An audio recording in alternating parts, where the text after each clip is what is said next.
જય જિનેન્દ્ર પ્રેરણા પ્રકાશન ટ્રસ્ટ રજૂ કરે છે પૂજ્ય બંધુ ત્રિપુટી મહારાજના પ્રવચનોનું ડિજિટલ રેકોર્ડિંગ.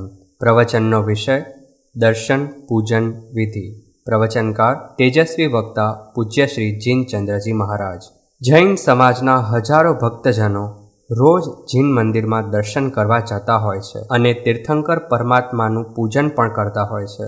આ દર્શન અને પ્રભુ પૂજનને લગતી મહત્વની ઘણી ખરી ક્રિયાઓનું રહસ્ય, તેની સાચી વિધિ, તેની પાછળની પવિત્ર ભાવનાઓ વગેરે અનેક વિષયોને સ્પર્શતી 4 દિવસની એક વ્યાખ્યાનમાળા પૂજ્યશ્રીએ 1985માં મુંબઈ માટુંગાના ચાતુર્માસમાં રજૂ કરી હતી. તે વ્યાખ્યાનમાળાના 4 પ્રવચનો ધ્વનિમુદ્રિત કરીને અહીં અમે રજૂ કરીએ છીએ.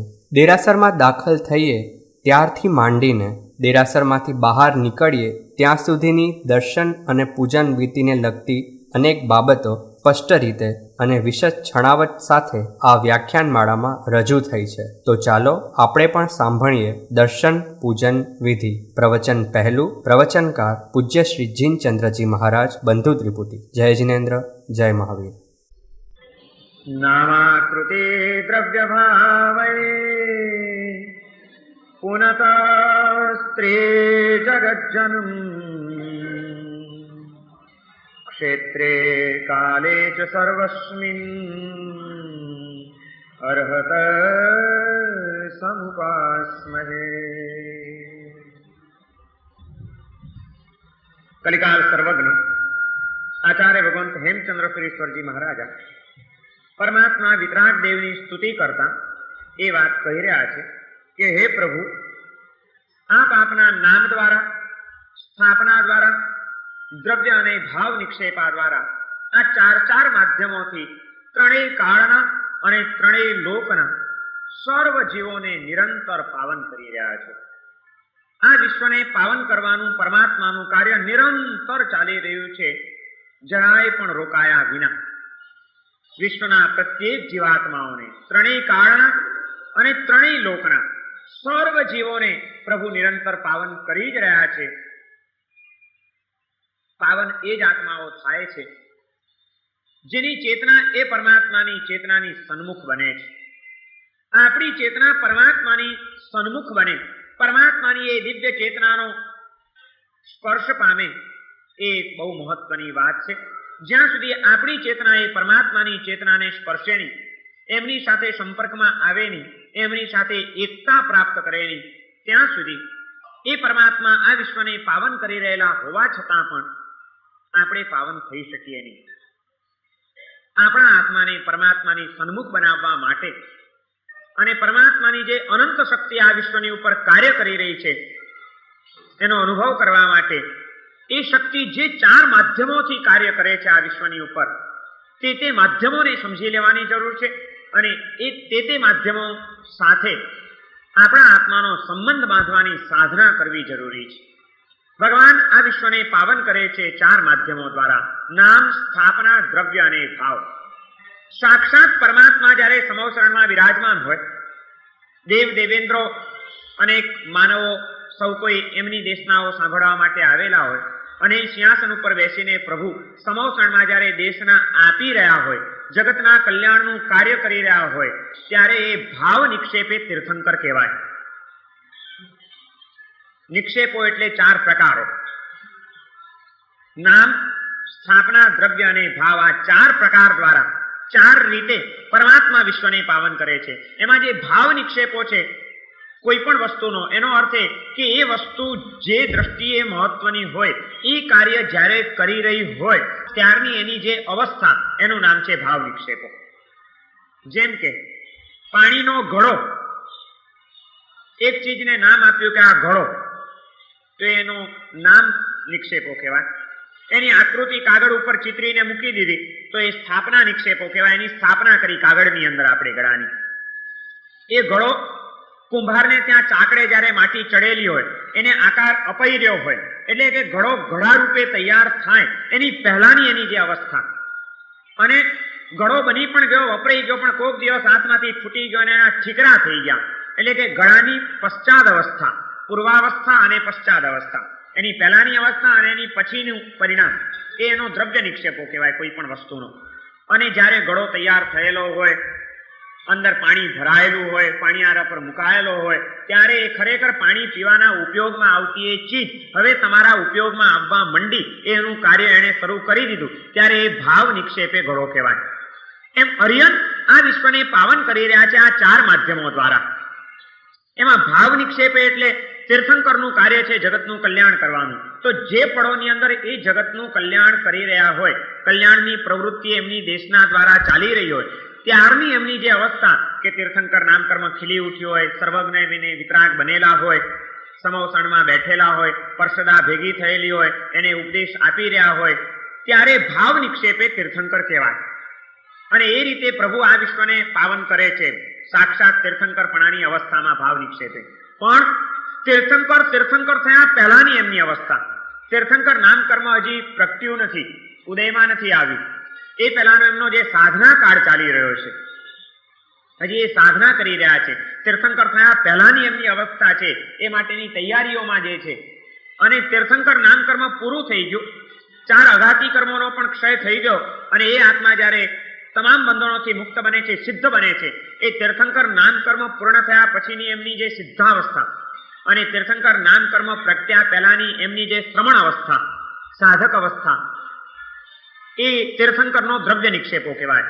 ભગવાન સમવસણમાં બેઠા હોય ત્યારે તો જગતનું કલ્યાણ કરે છે, પણ એ જ્યારે હજી તીર્થંકર બન્યા નથી એની પહેલાની અવસ્થામાં પણ અને સિદ્ધ સ્વરૂપે અત્યારે માત્ર એમનું અસ્તિત્વ પણ આ વિશ્વની ઉપર સતત ઉપકાર કરી રહ્યું છે અને કલ્યાણનું કાર્ય કરી રહ્યું છે. એ રીતે દ્રવ્ય નિક્ષેપે. અને એની પહેલા છે સ્થાપના નિક્ષેપો. સાક્ષાત મહાવીર નથી, મહાવીર તીર્થંકર થયા રૂપે તો આપણી સામે નથી, પણ એમનો સાધના કાળ દરમિયાન ચંડ કૌશિકને દ્રવ્ય નિક્ષેપે મળ્યા મહાવીર. હજી એ તીર્થંકર નહોતા બન્યા, સર્વજ્ઞ નહોતા થયા, વિતરાગ નહોતા થયા, એમના જાતિ કર્મોનો ક્ષય નહોતો થયો, હજી એમની સાધક અવસ્થા ચાલતી હતી. એ સાધક અવસ્થાની અંદર ચંડ કૌશિકને ભગવાન મહાવીરનો જંગલમાં ભેટો થયો, વિહાર કરતા કરતા જતા હતા ને મળી ગયા.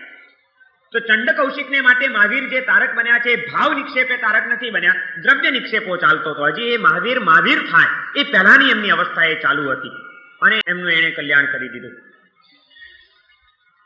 ગૌતમ સ્વામીને ભાવ નિક્ષેપે મહાવીર મળ્યા. સમવસણમાં બેઠેલા હતા, દેશના ચાલી રહી હતી ને ઇન્દ્રભૂતિ ગૌતમ આવે છે અને એનાથી એ પ્રતિબોધ પામ્યા. તો ગૌતમને માટે ભાવ નિક્ષેપે મહાવીર તારક બન્યા. ચંડ કૌશિકને માટે દ્રવ્ય નિક્ષેપે મહાવીર તારક બન્યા. આર્દ્રકુમારને માટે સ્થાપના નિક્ષેપે, આર્દ્રકુમાર અને અભયકુમાર ભગવાન મહાવીરના પરમ ભક્ત રાજા શ્રેણિક, એ શ્રેણિકનો પુત્ર છે અભયકુમાર. અને અનાર્ય દેશની અંદર, દૂર દેશની અંદર એક રાજકુમાર છે આર્દ્રકુમાર નામનો. પણ 2 દેશોના રાજકુમારોની વચ્ચે મૈત્રી બંધાય છે, 2 મિત્ર બને છે એકબીજાના, અને મિત્રતાના દાવે અવસરે એકબીજાને ભેટ સોગાદો પણ મોકલે છે. એમાં એક વખત આર્દ્રકુમારનો જન્મદિવસ છે અને જન્મદિવસે કંઈક એને ભેટ આપવાની છે, ત્યારે અભયકુમાર એ પોતાના મિત્રને આર્દ્રકુમારને અહીંથી એક સુંદર મખમલના બોક્સની અંદર તીર્થંકરની સ્ફટિકની મૂર્તિ પેક કરી અને એને જન્મદિવસની ભેટ રૂપે મોકલે છે. શ્રાવક પોતાના સ્વજનોને ભેટ પણ આપે તો શેની આપે? ભગવાનનો ભક્ત એના વ્યવહારિક પ્રસંગો પણ ઉજવે, કદાચ વ્યવહારિક રીત રિવાજોને પણ એ પોતાના જીવનમાં કદાચ સ્થાન આપે, તો પણ એના માધ્યમો કેવા હોય? રાજકુમાર હતો, એ ધારક તો હીરાની વીંટી પણ મોકલી શકત અભયકુમાર, એને કોઈ કિંમતી આભૂષણ પણ મોકલી શકત, કોઈ બીજી કોઈ સારી ચીજ પણ મોકલી શકત.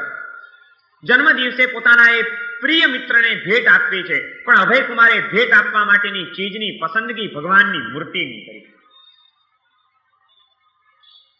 વિદેશની અંદર જતા તમારા દીકરાને શું અપાવો? દીકરાને વિદેશ મોકલો ત્યારે એને શું બેગની અંદર સાથે બધું અપાવો? નાસ્તો અપાવો, કપડા અપાવો, નવા બધું અપાવો. એમ સાથે એને ભગવાનની એક મૂર્તિ પણ ભેગી ગમે ત્યાંથી પ્રાપ્ત કરીને આપો ને, કે અહીં તો તને દેરાસર હતું, ત્યાં તારે જ્યાં જવાનું છે એ ગામમાં દેરાસર નથી, અને તારો એક પણ દિવસ ભગવાનના દર્શન વિનાનો ન વીતવો જોઈએ, માટે લે આ એક સુંદર મૂર્તિ સાથે લઈ જાય અને હંમેશા સાથે રાખજે, એના દર્શન કર્યા વિના એક પણ દિવસ તારો વિતાવતો નહીં. અમેરિકા મોકલતી વખતે દીકરાને બીજી બધી જેમ ચિંતા કરો, એમ એને ત્યાં રોજ એ પરમાત્માનું દર્શન કરી શકે એની પણ ચિંતા ભેગી કરો ને. સ્વજનને એના જન્મ દિવસે ભેટ આપવી છે, કે કોઈક સ્વજનનું મૃત્યુ થયું અને આ મૃત્યુ નિમિત્તે આવનારા સ્વજનોને કોઈક ભેટ આપવી છે, કોઈક લાણી કરવી છે, પણ શેની લાણી કરે શ્રાવક? સંસારને વધારનારી ચીજોની રાણી કરે કે સંસારને ઘટાડનારી એવા આલંબનોની રાણી કરે? શું આપો ભેટમાં? આર્દ્ર કુમાર અનાર્ય દેશમાં રહીને પણ ભગવાન મહાવીરને જો પામી શક્યા હોય, ભગવાન મહાવીરના ચરણે જીવન સમર્પણ કરી શક્યા હોય, એક અનાર્ય દેશમાં જન્મેલો રાજકુમાર સાધુ જીવન પામીને આત્માનું કલ્યાણ પામી શક્યો હોય, તો એની પાછળ એક શ્રાવકના ઉચિત કર્તવ્યનું જ પાલન કામ કરી ગયું છે. અભય કુમારે જો આર્દ્ર કુમારને ભગવાનની મૂર્તિ મોકલી ન હોત, તો એ મૂર્તિ જોઈને પૂર્વભાવમાં પોતે સાધના કરેલી છે, તીર્થંકરોની મૂર્તિની ભક્તિ કરેલી છે, કે આવું તો મેં ક્યાંક જોયું છે, આવો આકાર તો ક્યાંક જાણીતો છે, આવું ક્યાંક મેં જોયેલું છે, એ વિચાર કરતા કરતા ચિંતનમાં ચાલ્યા, ઉહાપોમાં ગયા અને આર્દ્ર કુમારને ત્યાં આગળ જાતિસ્મરણ જ્ઞાન, પૂર્વભાવનું જ્ઞાન થઈ ગયું અને પૂર્વભાવમાં પોતાને પૂર્વભાવ દેખાડામાં જોયું કે આવી મૂર્તિની તો પોતે રોજ પૂજા કરતો હતો. જે પ્રભુની એ પૂજાથી આજે હું ફરીથી મનુષ્ય જન્મ પામ્યો છું, આટલો ઊંચે આવ્યો, આ પ્રભુના મારી ઉપર કેટલા ઉપકાર, એ ભક્તિનો ભાવ પાછો જન્મ્યો અને અનાર્ય દેશમાંથી આર્ય દેશમાં અહીં આવે છે અભયકુમારની પાસે. અભયકુમાર એને ભગવાન મહાવીર પાસે લઈ જાય છે, ભગવાન મહાવીરના ચરણે એ જીવનનું સમર્પણ કરે છે, સાધુ જીવન સ્વીકારે છે અને સાધના કરીને આત્માનું છેવટે કલ્યાણ કરે છે. પણ એ બધાના મૂળમાં એક શ્રાવકે આપેલી મૂર્તિની ભેટ કામ કરી ગઈ. તમારી એક નાનકડી ભેટ, તમારું એક નાનકડું સત્કાર્ય, તમારી એક નાનકડી જાગૃતિ કદાચ સંભવ છે કે સામેના આત્માના જીવનમાં કંઈક મહત્વનું યોગદાન આપી જનારી બની જાય. વાસણો ઘણા હતા, દિવાળીમાં મીઠાઈના બોક્સ તો દર વર્ષે વેચ્યા અને મેવાની પેટીઓ અને ડબ્બીઓ પણ ઘણી બનાવરાવી. શું આપવું છે સ્વજનોને? શું આપવું છે દિવાળીમાં? કંઈક આવું કંઈક આપજો. કોઈ સમ્યક દર્શનને નિર્મળ કરવાનું કોઈક આલંબન એને આપજો, કોઈક સમ્યક જ્ઞાનનો પ્રકાશ એના જીવનમાં પથરાય એવો કોઈક પ્રયત્ન કરજો, એના જીવનની અંદર ચારિત્ર ભાવની પ્રાપ્તિ થાય એવું કોઈક આલંબન એને તમે પવાડી દેજો. શ્રાવક ભેટ પણ આપે તો એવી આપે.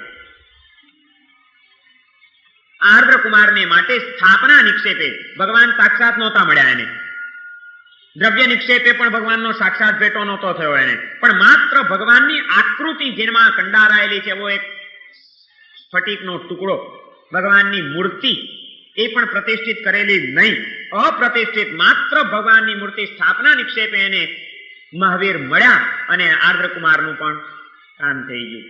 અને 3 દિવસ સુધી ભોયરામાં બેઠેલી, તરછોડાયેલી એવી ચંદના, એ ચંદન બાળાની પાસે સાક્ષાત મહાવીર હતા. ભોયરામાં દ્રવ્ય નિક્ષેપે મહાવીર હતા એની પાસે, મહાવીરની મૂર્તિ કે ફોટો હતો એની પાસે નહીં.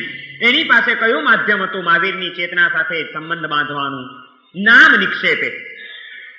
વીર વીર વીર વીર, મહાવીરનું માત્ર નામ રટણ હતું એની પાસે, અને એ મહાવીરના નામનું રટણ કરતા કરતા કરતા કરતા એને સાક્ષાત મહાવીર એનો ઉદ્ધાર કરવા માટે આવી ગયા. કલિકાલ સર્વજ્ઞ હેમચંદ્રાચાર્ય ભગવાન એ આપણને એમ કહે છે કે હે પ્રભુ, પ્રભુની સ્તુતિ કરતા કહે છે કે આપ આપના નામ દ્વારા, આપની સ્થાપના દ્વારા, દ્રવ્ય અને ભાવ નિક્ષેપા દ્વારા આ 4 માધ્યમોથી આપ આ વિશ્વના અનેક જીવોને નિરંતર પાવન કરી રહ્યા છો.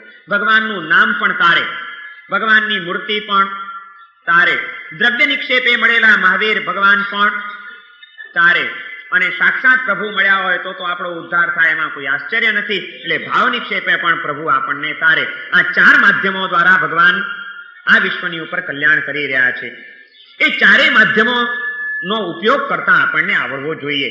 યોગ્ય રીતે જો એ માધ્યમને સ્વીકારી લેવામાં આવે, યોગ્ય રીતે એને જો પકડી લેવામાં આવે, તો એ માધ્યમ આપણા માટે ઉપયોગી અને સફળ બની ગયા વિના રહે નહીં. માધ્યમ સારામાં સારું હોય પણ એની યોગ્ય રીતે જો ઉપયોગ કરતા ના આવડે, એની આરાધના કરતા ના આવડે, તો સારામાં સારું મળેલું માધ્યમ પણ આપણા માટે નકામું ચાલ્યું જાય.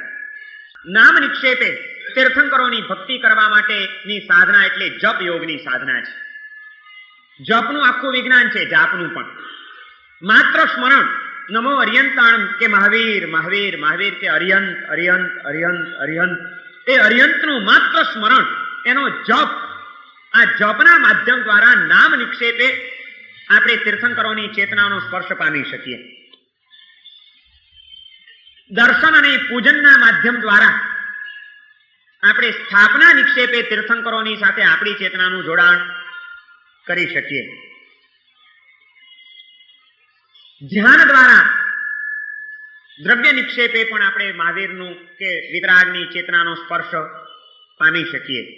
અત્યારે મહાવીર નથી, પણ દ્રવ્ય નિક્ષેપે છે આપણી પાસે. મહાવીર થયા પછીની એમની અવસ્થા, એમનું જે સિદ્ધ સ્વરૂપ છે, એ સિદ્ધ સ્વરૂપનું ધ્યાન એ દ્રવ્ય નિક્ષેપે અર્યંતનું ધ્યાન થઈ ગયું. અને દર્શન, પૂજન, સ્તવન, કીર્તન, ધ્યાન, ભક્તિ તમામ માધ્યમો દ્વારા ભાવ નિક્ષેપે પણ પ્રભુની ભક્તિ થઈ શકે છે. અત્યારે આપણી પાસે ભાવ નિક્ષેપે તો પ્રભુ છે જ નહીં. સાક્ષાત ભગવાન તો સમોસણમાં બેસીને આપણને દર્શન દે કે આપણે એમની દેશના સાંભળી શકીએ, એ તો આપણા માટે કોઈ શક્યતા નથી. દ્રવ્ય નિક્ષેપે સિદ્ધ શિલામાં બિરાજમાન છે. ધ્યાન દ્વારા આપણે એની ચેતનાનું સાથે જોડાણ કરીએ એ પણ બહુ દૂરની અને મુશ્કેલ વાત છે. આપણા માટે અત્યારે સરળમાં સરળ સાધન પરમાત્મ તત્વની સાથે આપણા હૃદયનો સંબંધ બાંધવા માટે, એમની દિવ્ય ચેતનાની સાથે આપણી ચેતનાનું જોડાણ કરવા માટે આપણા માટે શ્રેષ્ઠ, સરળ અને સચોટ સાધન જો કોઈ હોય તો તે પહેલા બે માધ્યમો છે, નામ અને સ્થાપના. ભગવાનનું નામ અને ભગવાનની મૂર્તિ, આ બે માધ્યમો જ આ કડીકાળની અંદર આપણા માટે કરવાના ઉપાયો છે. ભગવાનનું નામ, એ નામ પણ યોગ્ય રીતે લેવાવું જોઈએ. જપનું વિજ્ઞાન સમજી લેવું જોઈએ. ભાષ્ય જપ, ઉપાંશુ જપ, માનસ જપ અને અજપા જપ, આ ચાર જાપની ભૂમિકાઓ છે. જપ કરવો છે તો પણ આપણે આપણી સ્થૂળ ચેતનાને ભૂલી શકીએ અને પરમાત્માની એ સૂક્ષ્મ ચેતનાની અંદર આપણે વિલીન બની શકીએ, એ રીતે જપને સિદ્ધ કરવો જોઈએ. એ જપ માટેના જે પ્રકારો છે એ ચાર પ્રકારો છે. પહેલા ભાષ્ય જપ. સતત આપણી ચેતના જે વિક્ષિપ્ત ચેતના છે, ચંચળ આપણું જે ચિત્ત છે, એને બહારમાંથી અંદરમાં વાળવા માટે, સ્થૂળ ભાનને ભૂલીને સૂક્ષ્મમાં લીન થવા માટે આપણે જો એમને એમ ખાલી આમ હાથમાં માળા લઈને ચૂપચાપ બેસી જશો તો ક્યારે અંદરનું સ્મરણ તૂટી જશે અને વિચારોની લિંક ચાલુ થઈ જશે, આપણને પણ ખબર નહીં પડે અને આપણે વળી પાછું થોડીક વાર પછી જાગૃત થઈએ ત્યારે ખ્યાલ આવે કે જાપ તો બંધ થઈ ગયો છે ને મગજ તો ક્યાંય ઉપડી ગયું છે. આવી ચંચળતા પહેલા તબક્કે વધુ સતાવતી હોય છે. એટલા માટે જપનો શ્રેષ્ઠ રસ્તો છે કે સૌથી પહેલા એને ભાષ્ય જપથી શરૂઆત કરવી જોઈએ, બોલીને જપ કરવો. એટલે જ્યાં બોલવાનું અટકે એટલે તરત આપણને ખબર પડે, મનમાં ખબર નહીં પડે, પણ નમો અર્યંતાણમ, નમો સિદ્ધાણમ, નમો આયર્યાણમ, નમો વજ્જાયણમ બોલીને જપ કરવાનું. જાણે કે કોઈક માણસ દાખલા તરીકે મરવા પડ્યો છે, બીમાર છે અને તમે એની પડખે પહોંચી ગયા છો, એની અંતિમ પળોમાં તમે સહેજે સ્વાભાવિક છે માણસ એને નવકાર મંત્ર સંભળાવે, તો કોકને આપણે સંભળાવતા હોઈએ, આપણે બોલીએ છીએ અને પેલો જાણે કે સાંભળે છે, તો એ કેવી રીતે આપણે એને સંભળાવીએ એના કાનમાં બરોબર, કે એના કાનમાં એકે એક શબ્દ ઘૂસી જાય, નમો અર્યંતાણમ, નમો સિદ્ધાણમ. જપનો પહેલો પ્રકાર છે ભાષ્ય જપ. આપણે એવી રીતે જપ કરવાનો કે જાણે આપણને કોઈક નવકાર સંભળાવી રહ્યું છે. આપણે જ બોલવાનું અને આપણે જ સાંભળવાનું. સાંભળવામાંથી એક પણ અક્ષર છૂટી ન જાય.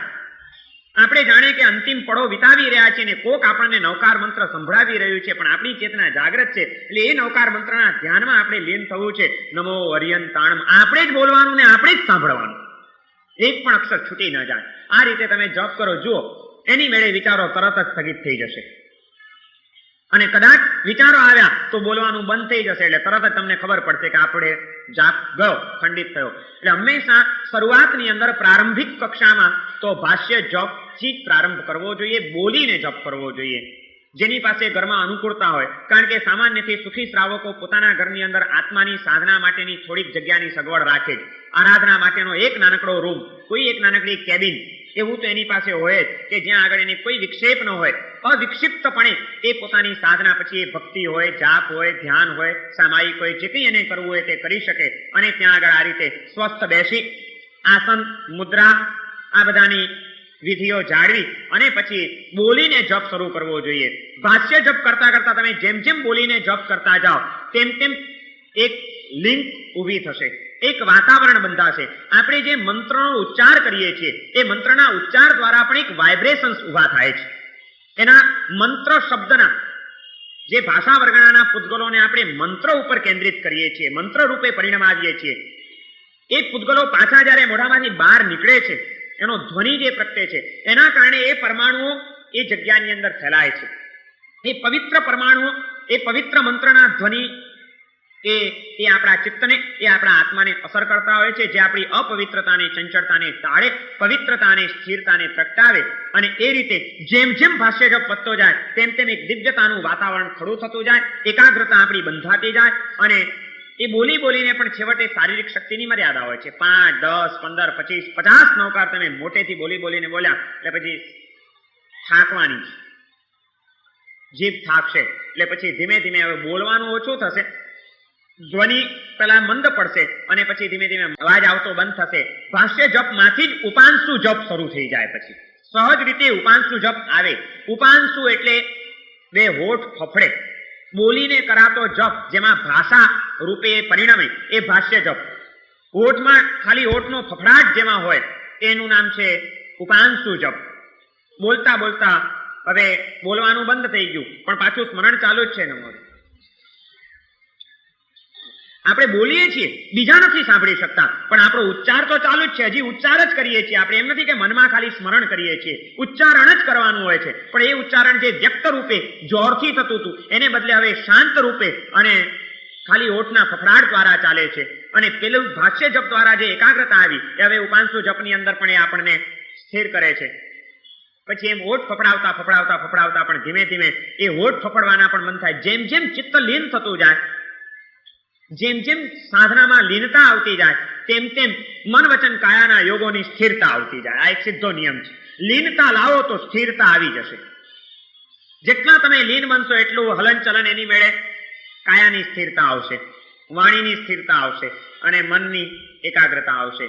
એટલે ભાષ્ય જપમાંથી ઉપાંશુ જપ, એ ઉપાંશુ જપમાં પણ લીનતા આવી એટલે હોઠનો ફફડાટ પણ ધીમે ધીમે અને હવે અંદરનો તાર જોડાયો.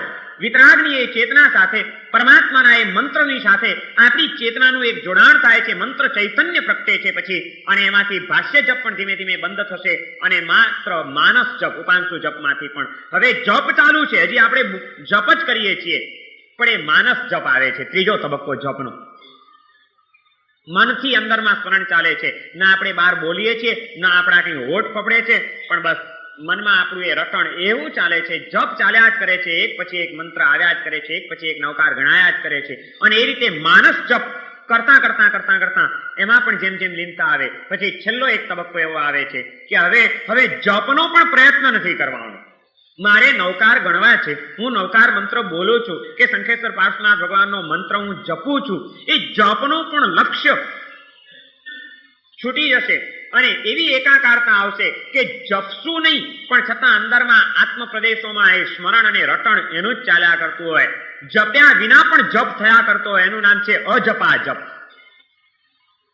અજપા, જપતા નથી અને છતાં જપ ચાલુ છે, એનું સ્મરણ ચાલુ છે. એ ચોથો છેલ્લો તબક્કો આવે છે જ્યારે એકદમ સ્થિરતા આવી ગઈ અને લીનતા આવી ગઈ. ત્યારે પછી આપણને ખબર નથી પડતી, કેટલો સમય નીકળી જાય એની ખબર નથી પડતી, ક્યાં બેઠા છીએ એની ખબર નથી પડતી અને અંદરમાં એ બસ એનું સ્મરણ એની જ યાદમાં આપણે ખોવાઈ જઈએ. દીકરાને યાદ કરવો ન પડે પણ એ દીકરાનો વિચાર કરતા કરતા કરતા કરતા એની યાદમાં માણસ ઘણીવાર ખોવાઈ જતો હોય છે. પરમાત્માની સ્મૃતિમાં ખોવાઈ જવાનું છે. આ અજપા જપ, આ ચાર પ્રકારે જપના માધ્યમ દ્વારા આપણે નામ નિક્ષેપે તીર્થંકરોની સાથે આપણું જોડાણ કરી શકીએ એમ છીએ, સંબંધ બાંધી શકીએ એમ છીએ. સ્થાપના નિક્ષેપે જે આપણે ચેતનાનું જોડાણ કરવાનું છે એને માટેનું માધ્યમ છે દર્શન અને પૂજન. મુખ્યત્વે ભગવાનની જે મૂર્તિ છે કે ભગવાનનું જે ચિત્ર છે, ફોટો છે, એની કાં એનું દર્શન આવશે, કાં એનું પૂજન આવશે, કાં એને વંદન આવશે, કાં એની સ્તુતિ આવશે. આ બધા માધ્યમો દ્વારા મૂર્તિને કેન્દ્રમાં રાખીને સ્થાપના નિક્ષેપે એ અર્યંતની સાથે આપણે આપણી ચેતનાનું જોડાણ કરવાનું છે. એનું પહેલું માધ્યમ છે દર્શન, બીજું માધ્યમ છે પૂજન, ત્રીજું માધ્યમ છે સ્તવન, ચોથું માધ્યમ છે વંદન. આ બધા એના માધ્યમો છે. પણ એ બધા માધ્યમો દ્વારા મૂર્તિની સાથે, પરમાત્માની સાથે એનો પ્રેમ અખંડ બનાવવા માટે એ પરમાત્મા જે દેહમાં હતા એ દેહના આકારવાળી પરમાત્માની મૂર્તિ, એ મૂર્તિની સાથે પ્રેમ બાંધવો પડશે. વ્યક્તિ માત્ર ગમે છે એટલે શું, એનો દેહ પણ ગમતો હોય છે. એક વસ્તુ ગમે કે એક વ્યક્તિ ગમે ત્યારે એના દરેક અંગો આપણને ગમતા હોય છે. કોઈ પણ રીતે પુત્ર ગમે તો સાક્ષાત પુત્ર જ ગમે કે એનો ફોટો પણ ગમે? એની આકૃતિ પણ ગમે, એની દરેક ચીજો આપણને ગમે છે. એમ ભગવાન ગમે છે તો ભગવાનનું નામ પણ ગમે, ભગવાનની મૂર્તિ પણ ગમે, ભગવાનનું ચિત્ર પણ ગમે, ભગવાનનો દેહ પણ ગમે. જે દેહની અંદર આ પરમાત્માનો આવો પવિત્ર આત્મા વસેલો હતો એ દેહ ઉપર પણ મમતા કેળવાઈ જાય. ગૌતમ સ્વામીને મહાવીરના દેહ સાથે પણ પ્રેમ બંધાઈ ગયો હતો કે આ દેહની અંદર આવો મહાન આત્મા વસે છે. ભગવાનની સાથે પ્રેમ બાંધવો છે તો ભગવાનના દરેક માધ્યમોની સાથે પ્રેમ બાંધવો પડશે. અને એ દ્રષ્ટિએ સ્થાપના નિક્ષેપો ઘણો બધો મહત્વનો બની જાય છે. ભગવાનની મૂર્તિ પણ આપણા માટે તારક બની શકે એ મૂર્તિની સાથે જો આપણને પ્રેમ બાંધતા આવડે તો. અને એ બંધાયેલા પ્રેમ દ્વારા જેની પ્રત્યે પ્રેમ હશે એનું દર્શન કરવાનું, એનું પૂજન કરવાનું, એને અડવાનું, એની યાદ, આ બધું જ ગમે એટલે પરમાત્માનું દર્શન અને પૂજન આવે છે. પણ જેમ યોગ્ય રીતે જપ કરીએ તો જ નામ નિક્ષેપા સાથે સંબંધ બંધાય, એમ યોગ્ય રીતે જો દર્શન પૂજન વગેરે થાય એની સાચી વિધિપૂર્વક અને વ્યવસ્થિત રીતે તો જ એ સ્થાપના નિક્ષેપે રહેલા પરમાત્માની સાથે આપણી ચેતનાનું જોડાણ થઈ શકે. અને એટલા માટે દર્શન અને પૂજનની વિધિનું પણ ઘણું બધું મહત્વ છે. ખાલી એમ ન કહી દીધું આપણા જ્ઞાની પુરુષોએ કે ભગવાનના દર્શન કરવા, ભગવાનની પૂજા કરવી, આટલું કહીને અટકી ના ગયા. પણ દર્શન કરવાનું વિધાન કરનારા એ જ્ઞાની પુરુષોએ દર્શનની પણ આખી વિધિ બતાડી. પૂજાનો મહિમા સમજાવ્યા પછી પૂજન કેવી રીતે કરવું, પૂજા કેટલા પ્રકારે થઈ શકે, પૂજા કરનારો કેવો હોવો જોઈએ, પૂજા ક્યારે કરવી જોઈએ, પૂજા કેવી રીતે કરવી જોઈએ, પૂજા ક્યાં કરવી જોઈએ, આ બધી વાતોનું પણ એટલું જ મહત્વ આપ્યું આપણા જ્ઞાની પુરુષોએ. અને એનું પણ આખું લાંબુ ચોળું વિશ્લેષણ કરીને એની આખી વિધિઓ બતાડી. દર્શન અને પૂજન આ બંનેની સાધના આપણા જીવનમાં આવી જાય, પણ એ સાધના કેવી રીતે થવી જોઈએ એની વિધિનો જો આપણને ખ્યાલ ન હોય, એ વિધિ પાછળના રહસ્યો જો આપણે સમજ્યા ન હોઈએ તો એ બધું કર્યા કરીએ પણ એના જે દિવ્ય લાભો આપણે પ્રાપ્ત કરવા જોઈએ એ દિવ્ય લાભો આપણે પ્રાપ્ત ન કરી શકીએ. એટલા માટે એની વિધિ સમજવી પણ જરૂરી છે. વિધિ વિના સાધનામાં સિદ્ધિ મળે નહીં, વિધિ હોય તો સિદ્ધિ મળે. આજે આપણે સાધના કરીએ છીએ પણ સિદ્ધિ કેમ નથી મળતી? કારણ કે વિધિની આપણે ઉપેક્ષા કરી બેઠા છીએ. અને એ વિધિ વર્ષો સુધી માણસ દર્શન પૂજન કરી જાય છતાં પણ જો એ સમજવાનો પ્રયત્ન ન કરે, એ વિધિને સમજીને એ મુજબ દર્શન પૂજન કરવા માટેની જો જાગૃતિ ન કેળવે તો એમ નહીં માની લેતા કે માત્ર ગમે તે રીતે દર્શન પૂજન કરી જઈએ અને એના જે પરિણામો જ્ઞાની પુરુષોએ કીધા છે શાસ્ત્રોમાં એ આપણને મળી જાય. એવા લાભો મેળવવા માટે તો એને યોગ્ય રીતે પ્રોસેસ હોય તો જ કામ થાય. કોઈ પણ ચીજની તમારે સફળતા પ્રાપ્ત કરવી હોય તો એની વિધિ અત્યંત જરૂરી છે. એક રસોઈમાં એક આઈટમ બનાવી હોય ને તો પણ એની વિધિ જો ન જાળવો તો આઈટમ બને ખરી? વિધિ પાડવી પડે. પછી વિધિ અધૂરી વિધિ કરો તો ચાલે? ન ચાલે. વધુ પડતી વિધિ કરો તો ચાલે? દૂધપાક બનાવવો છે પણ એ દૂધપાક બનાવવા માટે દૂધને કડાયામાં નાખવું નહીં, ચૂલા ઉપર મૂકવું નહીં, હલાવવું નહીં, કંઈ કરવું નહીં, કોઈ વિધિ ન કરીએ તો દૂધમાંથી કોઈ દિવસ દૂધપાક બને ખરો? ન બને. એને માટે આ બધી વિધિ તો એ વિધિ એ કરીએ કે ભાઈ દૂધને કડાયામાં નાખીએ, ચૂલો પેટાવીએ, ચૂલા ઉપર મૂકીએ, તવેતાથી એને હલાવ્યા કરીએ, એ કરીએ. પણ પૂરી વિધિ ન કરો, અધૂરી વિધિ કરો. ખાલી કડાયામાં નાખીને ચૂલા ઉપર ચડાવી દો, પછી હલાવવાનું કામ ન કરો તો એ થાય? અધૂરી કરો, અડધી કરો ને અડધી ચીજો ન કરો.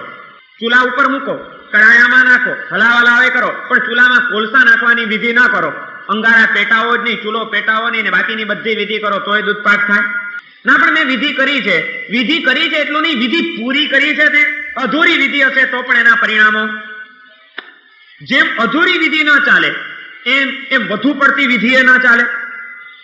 વિધિ એ કરે, કડાયામાં દૂધ નાખે, અંગારા પૂરતા નાખે અને દૂધને હલાવ સવારથી સાંજ સુધી હલાવ્યા જ કરે, વિધિ કર્યા જ કરે તો દૂધપાક થાય કે દૂધ બળી જાય, માવો થઈ જાય? સાવ વિધિ ન કરો તો એ ન ચાલે. વિધિ અધૂરી કરો તો એ ન ચાલે. વિધિ વધુ પડતી કરો તો એ ન ચાલે. જ્યાં આગળ જે જ્ઞાની પુરુષોએ જેટલી વિધિ જેવી રીતે કરવાની કીધી હોય ત્યાં આગળ તે વિધિ તેટલી રીતે તમે જો કરો તો જ તમે એનું પૂરું પરિણામ મેળવી શકો.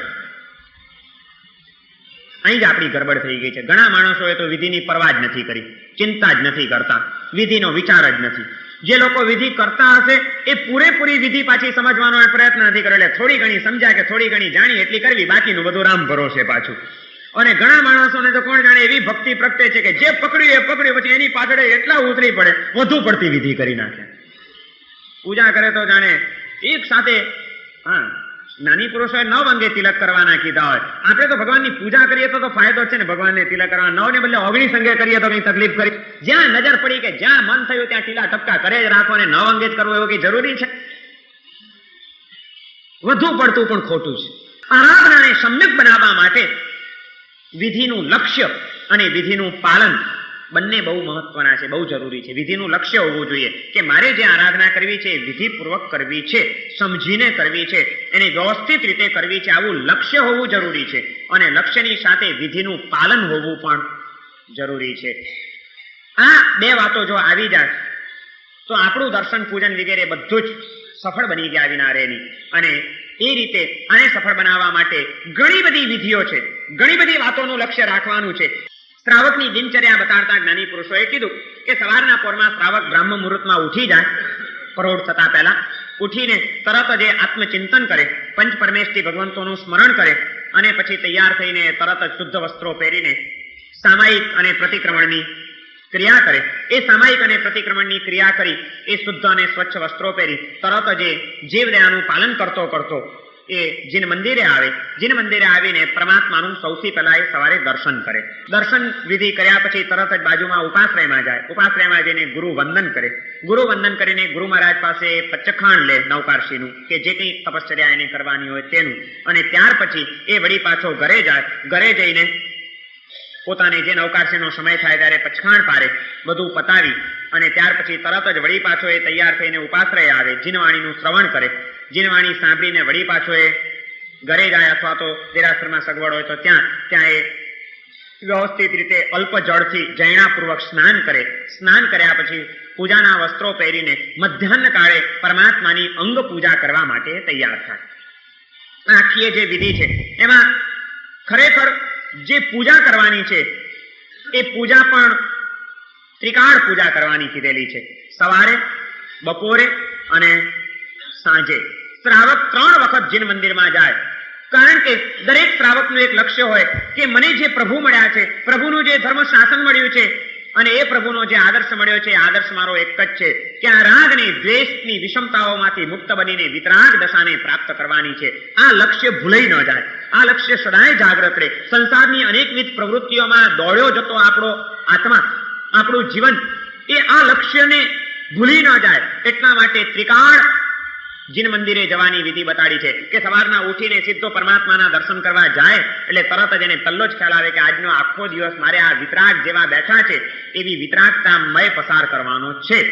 એમાં ક્યાંય ગરબડ ન થઈ જાય એટલા માટે સવારના પોરમાં એ લક્ષ્યને જાગૃત કરી, પ્રભુની કૃપા યાચી, પ્રભુના દર્શન કરી અને વળી પાછો એ પછી જાય. પછી વળી પાછો એ જવાનો છે ઘરે, ત્યાં નવકારશી કરવાનો છે, એને ખાવા પીવાનું છે, એને નાવાનું છે, એને અનેક ક્રિયા કરવાની છે. એ બધું કરતા કરતા બપોર સુધીમાં વળી પાછી એ સંસારની પ્રવૃત્તિઓ આપણા આત્મા ઉપર જોર ન કરી જાય, આપણું પેલું લક્ષ્ય ભૂલાવી ન જાય. એટલે વળી પાછું સવારના દર્શન કર્યા હતા, મધ્યાહ્ન કાળે વળી પ્રભુના દર્શન કરે એટલે મારે વિતરાગ થવાનું છે. વિતરાગતાનું લક્ષ્ય એને પાછું જાગૃત થાય એટલે વળી પાછો આત્મા જાગૃત બની જાય.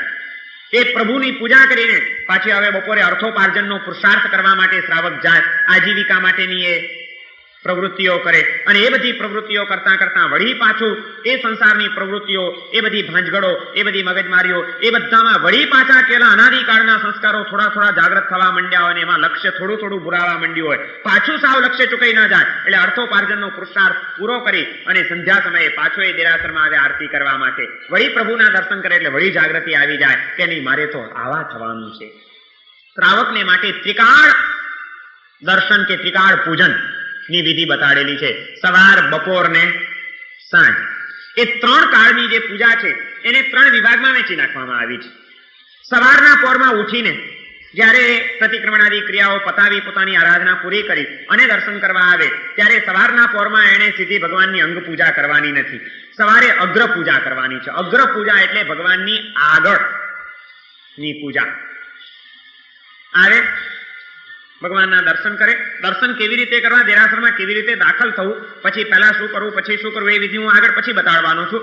પણ જે 3 કાળની જે પૂજા છે એમાં સવારે માત્ર એ કાં તો જો શુદ્ધ વસ્ત્રને સ્વચ્છ થઈને આવ્યો હોય તો એ વાસક્ષેપથી પૂજા કરે, અને નહીં તો ધૂપ દીપની પૂજા કરે, ચૈત્યવંદન કરે અને એ રીતે સવારની પૂજા પતાવે. અષ્ટપ્રકારી પૂજા, જે અંગ પૂજા છે, ભગવાનનો પ્રક્ષાલ છે, ભગવાનની ચંદન પૂજા છે, પુષ્પ પૂજા છે, આ બધી જે પૂજાઓ છે એ મધ્યાહ્ન કાળે જ કરવાની કીધેલી છે. બરોબર દિવસના મધ્યકાળની અંદર, મધ્યાહ્ન કાળે, બપોરે 12 વાગે લગભગ સમય થાય, 12:30 વાગે, ત્યારે મધ્યાહ્ન કાળે ભગવાનની પૂજા કરે, અષ્ટપ્રકારી પૂજા કરે, સ્વદ્રવ્યથી પૂજા કરે, ખૂબ ભાવપૂર્વક પૂજા કરે.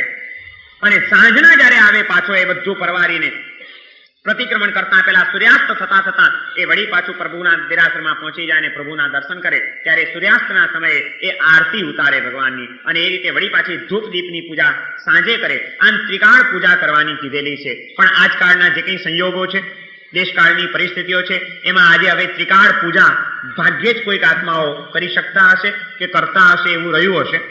પણ ખરેખરી જે વિધિ છે એ તો આપણે સમજી લેવી જ જોઈએ. આજે કદાચ એ રીતે ત્રિકાળ પૂજાનો હવે સમય રહ્યો નથી કે મધ્યાહ્ન કાળે જ તમે ભગવાનની બધી પૂજાઓ કરો, એ આજની પરિસ્થિતિમાં શક્ય નથી. તો ભલે તમે સવારે પણ કરો અષ્ટપ્રકારી પૂજા, પણ એને માટે પણ કેટલીક મર્યાદાઓ અને કેટલાક નિયમો તો જાળવવા જોઈએ. ગ્રહસ્થ પોતાના ઘરેથી પરમાત્માના દર્શન કરવા માટે કે પૂજા કરવા માટે નીકળે, એને માટે પહેલો નિયમ આ બતાડ્યો છે કે એ ઇરિયા સમિતિનું પાલન કરતો કરતો, એટલે કે જીવદયાનું પાલન કરતો કરતો ઘરેથી દેરાસરે આવે કે મારે પ્રભુની ભક્તિ કરવા, દર્શન અને પૂજા કરવા જવું છે. આવી પવિત્ર ક્રિયા કરવામાં કોઈ જીવો મારી આ પ્રવૃત્તિમાં મરી ન જાય કે દુઃખી ન થાય, એટલે જૈણાપૂર્વક, એટલે કે અંધારામાં દોડે નહીં, સવારના પોરમાં વહેલો આવીને એ જીવદયાનું પાલન થઈ શકે એવા સમયે એ જીવદયાનું પાલન કરતો કરતો શ્રાવક પૂજા કરવા કે દર્શન કરવા આવે ત્યારે ડાફોડિયા મારતો મારતો ચાલતો ચાલતો ના આવે. એ બરોબર નીચી નજરે જૈણા પાડતો પાડતો એ પ્રભુના દેરાસરમાં આવે. પહેલો નિયમ. જ્યારે દેરાસરમાં આવે શ્રાવક પૂજા કરવા માટે, ત્યારે ગ્રસ્ત ખાલી હાથે ના આવે. એ રસ્તાની અંદર અનુકંપા દાન કરતો કરતો આવે. આ એનો બીજો નિયમ છે. એના ખિસ્સામાં ચિલ્લર તો હોય જ. રસ્તામાં કોઈ પણ ગરીબ, ગરબા, લુલા, લંગડા, અપંગ, ભિખારી જે કોઈ આવે, પ્રભુની પાસે જવું છે. જે પ્રભુએ જગતના દરેક જીવોની ઉપર કરુણા કરી છે, કેટલાના દુઃખો દૂર કરવાના પ્રયત્નો કર્યા છે, કેટલાને સુખી બનાવ્યા છે, એ પ્રભુના દર્શન અને પૂજન કરવા છે, એ પ્રભુની ભક્તિ અને ઉપાસના કરવી છે. પણ પ્રભુની એ કરુણા જો મારા જીવનમાં ના આવે તો પ્રભુ મારી ઉપર કેમ પ્રસન્ન થાય? પ્રભુ રીઝેણી માટે એ પ્રભુની કરુણા ધર્મનું મારે પાલન કરવું છે. આવા લક્ષ્યપૂર્વક ખાલી હાથે હાથ હલાવતો ધર્માત્મા દેરાસરમાં ના આવે. એ તો છૂટે હાથે દાન દેતો આવે. આ એનો બીજો નિયમ બતાડ્યો છે. જેમ અનુકંપા દાન કરતા કરતા એને આપવાનું છે, એમ ભગવાનના દેરાસરમાં જવું છે. તો જેમ ગરીબોને કે દુઃખી માણસોને કંઈક આપવાનું છે, એમ જે પ્રભુની ભક્તિ કરવા માટે જવું છે એ ભગવાનની પાસે પણ ખાલી હાથે ન જવાય. રિક્ત પાણીર ન પશ્યેત. નીતિ શાસ્ત્રનો આ એક નિયમ છે કે રાજા પાસે જવું હોય, દેવ પાસે જવું હોય, ગુરુ પાસે જવું હોય તો સાવ ખાલી હાથે ન જવાય. એને કંઈક એની ભક્તિ કરવાનું લઈને જવું જોઈએ, એને કંઈક અર્પણ કરવું જોઈએ. રિક્ત પાણીર ન પશ્યેત રાજાનમ દૈવતમ ગુરુમ. રાજાને, દેવને અને ગુરુને એને કોઈ દિવસ ખાલી હાથે એની પાસે જવાય નહીં. શ્રાવક જેમ અનુકંપા દાન કરતો જાય એમ ભગવાનની ભક્તિ કરવી છે, તો એ ભગવાનની ભક્તિ માટેના કંઈક ને કંઈક દ્રવ્યો હાથમાં સાથે લઈને જાય. ખાલી હાથે ના જાય કે દેરાસરમાં બધું છે જ નહીં, ઘરેથી નીકળ્યો જ છે તો ચાલો ભગવાનના અભિષેક માટે એક નાનકડી વાટકીમાં થોડુંક દૂધ લેતો જવું. મારા ઘરમાં ચોખ્ખું પાણી છે તો એક કળશની અંદર ભગવાનના અભિષેક માટે નિર્મળ જળ લેતો જવું. ભગવાનને ધૂપ પૂજા કરવા માટે ઘરેથી અગરબત્તી લેતો જવું. ભગવાનને ત્યાં દીપક તો સદાય જ્વલી જ રહ્યો છે, એ ભગવાનના દીપકની અંદર મારો પણ કંઈક હિસ્સો આવે એટલા માટે નાનકડી એક શીશીમાં થોડું ઘી લેતો જવું.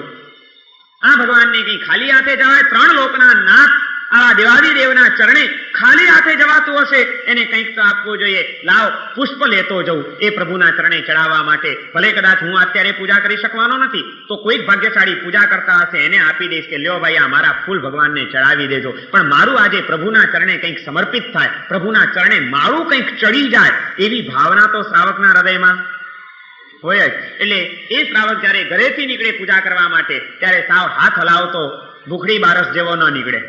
કોઈક મિનિસ્ટરની પાસે જવું હોય, કોઈક મોટા સાહેબની પાસે કામ કરાવવા જવું હોય ત્યારે કંઈ લઈને જાઓ કે ખાલી હાથે હલાવતા જાઓ? સાહેબને પ્લીઝ કરવા માટે સાહેબની મહારાણીને પણ ભેટ આપવી પડે, સાડીએ આપવી પડે, કોક વાર કવર આપવું પડે, કોક વાર પેનનો સેટ લઈને જાઓ, કોઈક વાર પેન્ટ પીસ લઈને જાઓ. દિવાળી આવી હોય તો મીઠાઈનું બોક્સ મોકલી આપો, સીઝન આવી હોય તો એક કરંડિયો રવાના કરી દો. એક નાનકડા સાહેબને પણ રાજી કરવા માટે, પ્લીઝ કરવા માટે, એની પાસેથી કામ કઢાવી લેવા માટે પણ કંઈક ને કંઈક આપવું પડે છે. ત્રણ લોકના નાથ દેવાદિદેવના ચરણે જઈએ ને સાવ હાથ હલાવતા ભૂખડી બારસ જેવા જઈએ, આપણને શોભે? કેવી રીતે જાય? અને જ્યાં આગળ આવી રીતે આમ બધા ભક્તો ભગવાનના મંદિરમાં જતા હોય ત્યારે એનું દ્રશ્ય કેવું હોય? એક એક આમ આત્માઓ પોતાના હાથમાં થાળ હોય. આજે પણ હોય છે એવા માણસો, આજે પણ મેં જોયા છે કે દેરાસરમાં જાય એટલે એની દેરાસરની પેટી ઉચકવા માટે એક માણસ રાખવો પડે. આવડી મોટી તો બેગ હોય. ખંભાતની અંદર એક ભાઈ જતા હતા, એની સાથે માણસ, મોટી બેગ. હવે એના એક વખત બહારગામ ગયા તો એક પોતાની સુટકેસ હતી કપડાની, એક પૂજાની પેટી હતી મોટી સાથે. એમાં બધું અષ્ટપ્રકારી પૂજાનો કમ્પ્લીટ સામાન, કળશ પોતાના, દીવો પોતાનો, અગરબત્તીઓ પોતાની, કેસર, સુખડ, બરાસ, આ તે તમામ ચીજો સાથે, અને મોટી પેટી. જે ભાઈને ત્યાં મહેમાન તરીકે ઉતર્યા હતા, નાહી ધોઈને તૈયાર થયા, સવારે પૂજા કરવા જેવી હતી હવે, અને હાથમાં પેટી લીધી એટલે જે જજમાન હતા એને એમ થયું કે આવડી ક્યાં નાહી ધોઈને તરત જ આ પેટી ઉપાડી? અરે કે એમ કઈ જવાય નહીં જમ્યા વિના કે આ શું પેટી ઉપાડી? કે પેલો કે હું ક્યાં પણ જમવા જઉં છું. કે તો કે આ પેટી, આ તો ભગવાનની પૂજાની પેટી. પેલો વિચારમાં પડી ગયો કે આવડી મોટી પેટી પૂજાની શું હોય? દરેક મારા પોતાની ચીજથી મારા ભગવાનની ભક્તિ ન કરું. મને મારા ઘર સંસાર માટે બધું પોસાય છે, હું મારી જાત માટે બધા ખર્ચા કરી શકું છું. અને જે ભગવાનની ભક્તિથી મારે તરવાનું છે, જે ભગવાનના મારી ઉપર અનંત અનંત ઉપકારો છે, એ પ્રભુના ચરણે મારું પોતાનું કંઈક જો સર્વસ્વનું સમર્પણ ન કરી શકું, કંઈ જો અર્પણ ન કરી શકું, એની ખાતર ક્યાંય ઘસાઈ ન છૂટું, એની ખાતર થોડો ઘણો ભોગ ના આપી શકું, તો મારી ભક્તિ લાજે. પૂજા કરવા જાય ત્યારે શ્રાવકના હાથમાં થાળ હોય, એમાં એકાદ પેટી હોય. પેટીની અંદર કેસર, બરાસ, સુખડ, ધૂપ, દીપ એ બધું જ હોય, ચોખા, બદામ, પૈસા, ફળ. થાળની અંદર ફળ હોય, નૈવેદ્ય હોય, પુષ્પ હોય, અષ્ટપ્રકારી પૂજાનો સામાન લઈને એક એક શ્રાવકો આમ દેરાસરમાં આવતા હોય. દ્રશ્ય પણ કેવું હોય! અને રસ્તા પરથી આમ જયારે થાળ લઈને નીકળતો હોય, કે આ પૂજાની પેટી લઈને નીકળતો હોય, ત્યારે બધા માણસો જુએ કે આ શું છે. પણ આજે બધા લોકો રોજ રોજ જાય છે, અને એ વાણિયાઓને જયારે સુખી થયેલા જુએ ત્યારે ધર્મ ન કરતો હોય એને પણ એમ થઈ જાય કે આ બધા આટલા સુખી દેખાય છે, એનું કારણ એક જ છે, ભગવાનની ભક્તિ જ જીવનમાં સાચું સુખ આપે. એટલે જેના હૃદયમાં ભક્તિ ન હોય એના હૃદયમાં પણ ભક્તને જોઈને ભક્તિ પ્રગટી જાય એવો ભગત હોય. ભક્ત સાચો એ કે જે ભક્તના દર્શન કરીને બીજા આત્માઓ ભગવાનના ભક્ત બની જાય, એને પણ ભક્તિ કરવાનું મન થઈ જાય. એ એવી રીતે આમ જીવદયાનું પાલન કરતો હોય, એ એવી રીતે અનુકંપા દાન કરતો જતો હોય, એ એવી રીતે ઠાંટ મારતી પોતાના સ્વદ્રવ્યથી ભગવાનની ભક્તિ કરવા માટે તૈયાર થઈને નીકળ્યો હોય. અને એ રીતે ભગવાનના દેરાસરમાં આવવાનું છે. આવ્યા, બધી વિધિ જાળવતા આવ્યા, હવે દેરાસરમાં દાખલ થાવ છો. 10 ચીજોનું પાલન કરવાનું છે. કમ્પ્લીટ દર્શન પૂજનની વિધિમાં 10 ત્રિક, તો 3 વસ્તુના 10 જોડા, કુલ 30 આઈટમ, 30 ચીજોના લક્ષ્યપૂર્વક, 30 વસ્તુઓના પાલનપૂર્વક તમે જો દર્શન કે પૂજન કરો તો તમારું દર્શન પૂજન પરિપૂર્ણ દર્શન થયું કહેવાય. એવી 3 ના જોડલા એવા 10 છે, 10 આઈટમો કે જે 3 વખત કરવાની છે, અથવા તો 3 રીતે કરવાની છે. એવી 10 આઈટમો કરવાની છે. સૌથી પહેલા દેરાસરની અંદર દાખલ થાવ એટલે નિશિહી ત્રિક, પહેલું ત્રિક છે એનું નામ છે નિશિહી ત્રિક, નિષેધ. શેનો નિષેધ કરવાનો? 3 વખત નિશિહી એ પ્રમાણે બોલવાનું છે. પહેલી વખત દેરાસરના કમ્પાઉન્ડમાં દાખલ થયા, દ્વારમાં, ગેટમાં દાખલ થયા, ત્યાં પહેલું નિશિહી બોલવાનું છે. પછી અંદરની વિધિ કરી અને જ્યારે ગભારામાં પૂજા કરવા માટે દાખલ થાવ, વાસ્કેટ પૂજા કે અંગ પૂજા કે કેસર પૂજા કે ચંદન પૂજા કે જે પણ કરવા દાખલ થાવ, ત્યારે બીજી વખત નિશિહી બોલવાનું છે. અને ભગવાનની દ્રવ્ય પૂજા કરીને જ્યારે ચૈત્યવંદન કરવાનું શરૂઆત કરવાની હોય, ભાવ પૂજામાં દાખલ થવાનું હોય, ત્યારે ત્રીજી વાર નિશિહી બોલવાનું છે. આમ ટુકડે 3 વખત દેરાસરની અંદર દાખલ થઈએ ને નીકળીએ ત્યાં સુધીમાં 3 વખત નિશિહી બોલવાનું છે. પહેલું ગેટમાં દાખલ થતા, બીજું ગભારામાં દાખલ થતા, અને ત્રીજું ગભારામાંથી બહાર નીકળીને ભાવ પૂજાની અંદર દાખલ થતા. પહેલા ગેટમાં દાખલ થયા એટલે નિશિહી એમ બોલ્યા એટલે કે નિષેધ કરીએ છીએ આપણે. શેનો નિષેધ કરવાનો? દેરાસરમાં દાખલ થઈએ, મેઇન દરવાજામાં દાખલ થયા એટલે હું હવેથી તમામ સાંસારિક વસ્તુઓ, સાંસારિક વિચારો કે સાંસારિક વાતોનો નિષેધ કરું છું. બસ દેરાસરમાં દાખલ થયા એટલે પછી હવે દેરાસર સિવાયની સંસારની કોઈ પ્રવૃત્તિ કરાય નહીં, સંસારની કોઈ વાત કરાય નહીં અને સંસારનો કોઈ વિચાર કરાય નહીં. આ પહેલો નિયમ એનો. દેરાસરમાં દાખલ થયા, અંદર આવી ગયા અને હજી તમે આમ પગથિયા ચડો છો, વોચમેન બેસે છે ત્યાંથી ગેટમાંથી માનો કે તમે દાખલ થઈ ગયા, અંદર દાખલ થયા એટલે નિશિહી ભગવાનના દરબારમાં આપણે આવી ગયા. ભગવાનના દરબારમાં આવ્યા પછી સંસારના દરબારની વાતો ન હોય, પણ એ અંદર નિશિહી બોલીને દાખલ થયા અને તરત જ ત્યાં સામેથી બીજા બેન ઉતર્યા, દર્શન કરીને બહાર નીકળ્યા. શું બેન ક્યાં જાઓ છો? આજ મારો દીકરાને જરા હોસ્પિટલમાં દાખલ કરો. આ બધી વાતો ત્યાં ન કરાય. એ બધી ગેટની બહાર નીકળીને ફૂટપાથ ઉપર પહોંચો, એકવાર પહેલા બહાર નીકળી જાઓ, પછી જે પંચાયત કરવી હોય કરજો. ક્યાં જવું છે? હવે મારે શાક લેવા જવું છે. શાક લેવાની વાતો દેરાસરના કમ્પાઉન્ડમાં ન કરાય. આ સાડી ક્યાંથી લાવ્યા? સાડી પહેરીને ઉભા લાવ્યા, નવી સાડી તમે જોઈને તમને ગમી ગઈ, પણ એ પૂછાય નહીં કે આ સાડી કેટલાની લાવ્યા, ક્યાંથી લાવ્યા. દેરાસરના કમ્પાઉન્ડની અંદર તમે નિશિહી બોલીને દાખલ થયા એટલે તમામ સાંસારિક પ્રવૃત્તિઓ અને વાતોનો ત્યાગ કરવાનો તમે એક પહેલો જ નિર્ણય કરી દીધો, પ્રતિજ્ઞા કરી લીધી. અને એ નિશિહી બોલવું જ જોઈએ. આ પહેલું વિધાન છે.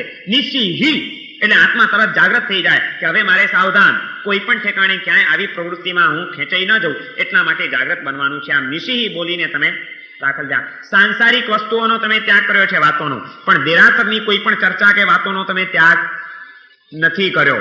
એ બધી છૂટ છે. હજી તમે અંદર દાખલ થયા અને ત્યાં આગળ દેરાસરના ઓટલે કચરો પડ્યો છે તો તમે તરત જ પૂજારીને બોલાવી શકો, અથવા તો કોઈ શ્રાવકને કહી શકો, અથવા તો તમે પોતે પણ ઝાડુ લઈને કચરો કાઢી શકો. પૂજારીને કહી શકો, એ ભાઈ આ બધી જરા સાફ સુફ કર, કેમ અહીં આવું બધું રહેવા દીધું છે? આ બધું તમને રાઈટ્સ છે હજી અંદર. એમ કરતા તમે કમ્પાઉન્ડમાં નહીં, પણ હવે દેરાસરના દ્વારમાં દાખલ થયા, રંગમંડપમાં. હજી વાંધો નથી, હજી દેરાસરને લગતી વાતો થઈ શકે. તમે દેરાસરના રંગમંડપમાં દાખલ થયા, પણ દાખલ થતાની સાથે તમે જોયું કે 4 જણા પહેલા તમારી પહેલા દર્શન કરી ગયા છે ને એ બધાએ પાટલા મૂક્યા હતા સાથિયા કાઢવા, પણ એ બધાના પાટલા વચ્ચે પડ્યા છે અને કોઈને આવતા જતા ઠેબે ચડે એવા છે. કોકને ઠોકર વાગશે, ક્યાંક કોઈકને અત્યારે જગ્યા બેસવાની રહી નથી, બધી ખોટી જગ્યા રોકાય છે. તો તમે ભગવાનના દર્શન કરવા માટે આવ્યા છો, પણ છતાં તમે પાટલા પણ ઉપાડી ચોખા ભંડારમાં નાખી પાટલા બાજુ ઉપર મૂકી શકો, દેરાસરની અંદર સાફસૂફી કરી શકો, કચરો કાઢી શકો. આ બધી તમને છૂટ. દેરાસરની તમામ ક્રિયા કરવાની છૂટ છે. સાંસારિક પ્રવૃત્તિઓનો તમે નિષેધ કર્યો છે. અંદર આવીને તમે આમ ચારે બાજુ ઉપર નીચે બધે આમ નજર પણ નાખી શકો. એ ભાઈ આ જો કેટલા બધા ઝાડા લાગેલા છે દેરાસરની અંદર, સફાઈ નથી કરતા તમે, એમ તમે કરી શકો વાત.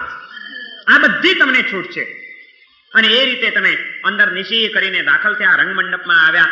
હવે છેક ભગવાનના ગભારાસરજી પહોંચ્યા. દાખલ થયા પછી પ્રણામ કરવાના છે, પ્રદક્ષિણા આપવાની છે. એ પણ 3 ચીજો છે, હું પછી સમજાવીશ. પહેલા 3 નિશી ક્યાં ક્યાં બોલવાની છે એ વાત પહેલા સમજી લો. કે એ રીતે માનો કે તમે બહારની વિધિ પૂરી થઈ ગઈ અને હવે તમારે ભગવાનની પૂજા કરવા અંદર દાખલ થવું છે. પ્રક્ષાલ કરવો છે કે ચંદન પૂજા કરવી છે કે પુષ્પ પૂજા કરવી છે કે વાસક્ષેપ પૂજા કરવી છે, અને તમે મૂળ ગભારામાં ગર્ભગૃહમાં દાખલ થાવ છો, તો રંગમંડપમાંથી ગર્ભગૃહમાં જ્યારે દાખલ થાવ ત્યારે બીજી વાર નિશિહી એમ બોલીને દાખલ થવાનું. આ બીજી વખતની નિશિહી જે છે શેને માટે છે? પહેલા સાંસારિક પ્રવૃત્તિઓનો ત્યાગ કર્યો હતો, બીજી વખત નિશિહી બોલો છો એટલે હવે દેરાસરની પણ તમામ ચિંતાઓ, વિચારો, વાતો એનો ત્યાગ. ગભારામાં દાખલ થયા પછી આજે પેલો આરસ આવવાનો છે એનું શું થયું? એ પૂજારી જરા યાદ રાખજે, મને ત્યાં યાદ ન કરાય. ગભારામાં હવે આરસની ચિંતા નહીં કરવાની. હા, તમે સંસારની પ્રવૃત્તિ નથી કરતા, દેરાસરની જ ચિંતા કરો છો, પણ ગભારામાં દાખલ થયા પછી દેરાસરની પણ ચિંતા નહીં. પૂજા કરતા કરતા તમારું ધ્યાન ગયું કે બહાર પેલો પાટલો પડ્યો છે, એ પૂજારી પેલો પાટલો ત્યાંથી ઉપાડી લે ને, ગભારામાં ન બોલાય. નિશી એટલે હવે એક જ ભગવાનની જે મારે પૂજા કરવી છે. સંસારમાંથી છૂટીને માત્ર દેરાસરમાં હતા, હવે દેરાસરમાંથી છૂટીને માત્ર પૂજા પૂરતા આવ્યા. હવે પૂજા સિવાય કોઈ વિચાર નહીં, દેરાસરની વ્યવસ્થાનો વિચાર નહીં, દેરાસરની સાફ સફાઈનો વિચાર નહીં, દેરાસર માટેની કોઈ જરૂરિયાતનો વિચાર નહીં. પૂજા કરતા કરતા પણ આમ નજર ગઈ કે આ ઝાડા બાજ્યા છે, તો એમ ના થાય કે હમણાં જરા બહાર જઈને પૂજારીને બોલાવી લાવું અને આ જરા ઝાડા સાફ કરાવી નાખું. અત્યારે એ પણ દેરાસરની સફાઈનો પણ વિચાર નહીં. અત્યારે એક જ મારા પ્રભુનો વિચાર, પ્રભુની પૂજાનો વિચાર. અભિષેક કરતા હોઈએ તો અભિષેકની ભાવના હોય, પુષ્પ ચડાવતા હોઈએ તો પુષ્પની ભાવના હોય, ચંદન પૂજા કરતા હોઈએ તો ચંદન પૂજાની ભાવના હોય. એ જ વિચારો, એ જ પ્રવૃત્તિ, એ સિવાય કંઈ જ નહીં. કારણ કે આપણે નિશિહી બોલ્યા છીએ. બીજો નિષેધ કરીએ એટલે દેરાસરની પણ ચિંતાઓનો ત્યાગ કરી દેવાનો છે. અને એ રીતે તમે અંદરની પૂજા બધી કરી લીધી. હવે તમારે બહાર નીકળવું છે. અંગ પૂજા, દ્રવ્ય પૂજા બધી પૂરી થઈ ગઈ છે. ચંદન પૂજા, પ્રક્ષાલ પૂજા, પુષ્પ પૂજા, ધૂપ પૂજા, દીપ પૂજા, અક્ષત પૂજા, નૈવેદ્ય પૂજા, ફળ પૂજા, 8 પ્રકારની અષ્ટપ્રકારી દ્રવ્ય પૂજા તમારી પૂરી થઈ ગઈ. આ બધું પૂરું કરી નાખીએ. સાથિયા કાઢી લીધા, ફળ ચડાવી દીધું, આરતી ઉતારી લીધી, દીવો પેટાવી દીધો, અગરબત્તી કરી લીધી, બધું કમ્પ્લીટ દ્રવ્ય પૂજનનું કાર્યક્રમ પૂરો થઈ જાય. ત્યાર પછી ભાવ પૂજા એટલે કે ચૈત્ય વંદન કરવાનું હોય છે. છેલ્લે લાસ્ટમાં ચૈત્ય વંદન કરવાનું હોય. ચૈત્ય વંદન અધવચમાં ન થાય. પ્રક્ષાલ આપણે કરી લીધો. હવે હજી તો લાઈન ઘણી લાંબી છે, ઘણા બધા 25 જણા પ્રક્ષાલ કરવાના છે. ચાલો જરા વચ્ચે ચૈત્યવંદન કરી લઈએ. એટલે પ્રક્ષાલ પૂજા કરીને વળી પાછો બહાર નીકળે. બહાર નીકળીને પછી ચૈત્યવંદન કરે. તો એ ચૈત્યવંદન કરતા કરતા પ્રક્ષાલ પૂરો થયો અને હવે ચંદન પૂજા શરૂ થાય એટલે વળી પાછો અંદર ઘૂસે, વળી પાછી ચંદન પૂજા કરવા માંડે. વળી ચંદન પૂજા કરતા કરતા હજી લાઈન ઘણી છે, હજી વાર છે હવે મુગટ ચડાવવાની અથવા તો ફૂલ ચડાવવાની. તો કે વળી પાછો ચલો બહાર થોડો કંઈક કૌશક કરી લઈએ. વળી પાછો કૌશક કરવા જાય, વળી પાછો અંદર જાય. આ અંદર ને બહાર આમ રમત નથી રમવાની. દ્રવ્ય પૂજા વખતે ટોટલી દ્રવ્ય પૂજા પૂરી કરી લેવાની.